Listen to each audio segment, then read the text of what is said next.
સુરત શહેરના ઓલપાડ વિસ્તારમાં પરવાના વગર આયુર્વેદિક બનાવટોનું ગેરકાયદેસર રીતે ઉત્પાદન કરતી ફેક્ટરી પર રાજ્યના ખોરાક અને ઔષધ નિયમ તંત્ર દ્વારા દરોડા પાડવામાં આવ્યા હતા, જ્યાં મળી આવેલા શંકાસ્પદ જથ્થાના આશરે 15 જેટલા નમૂના લઈ બાકીના ₹11,60,000નો શંકાસ્પદ જથ્થો જપ્ત કરવામાં આવ્યો. કમિશનરે વધુ વિગતો આપતા કહ્યું હતું કે સુરત ખાતે આયુર્વેદિક બનાવટોનું ઉત્પાદન અને વેચાણ કરતી ફેક્ટરી ખાતે ડ્રગ ઓફિસરોની ટીમ દ્વારા દરોડા પાડતા સ્થળ પર કવાથ, ચૂર્ણ તથા જોઈન્ટ રિલીફ ઓઇલ નામની અલગ અલગ પ્રકારની આયુર્વેદિક દવાનું ઉત્પાદન થતું જોવા મળ્યું હતું. પૂછપરછ કરતા જોગી હર્બાસ્યુટિકલ પ્રાઇવેટ લિમિટેડ દ્વારા પરવાના કે લાયસન્સ મેળવ્યા વગર આ દવાઓનું ઉત્પાદન કરતા હોવાનું જણાઈ આવતા તાત્કાલિક ઉત્પાદન બંધ કરાવીને ફેક્ટરીને સીલ કરવામાં આવી. આ પેઢીના ડિરેક્ટર નિલેશ જોગલ તેમજ ડોક્ટર દેવાંગી જોગલ અને કાયદેસરની કાર્યવાહીને ધ્યાને રાખી ફેક્ટરી ખાતેથી આશરે ₹2 લાખની કિંમતનું રો મટીરિયલ, ₹70,000ની કિંમતનું પેકિંગ મટીરિયલ, ₹2,90,000ની કિંમતનું ફિનિશ પ્રોડક્ટ તેમજ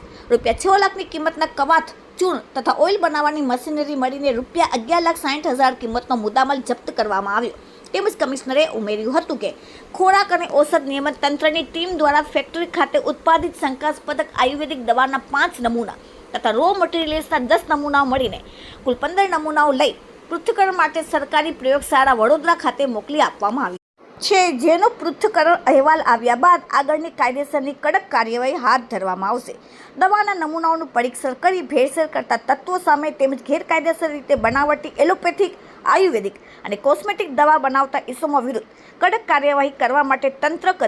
કટિબદ્ધ છે તેમ ઉમેર્યું હતું. Bureau report, Tally India TV.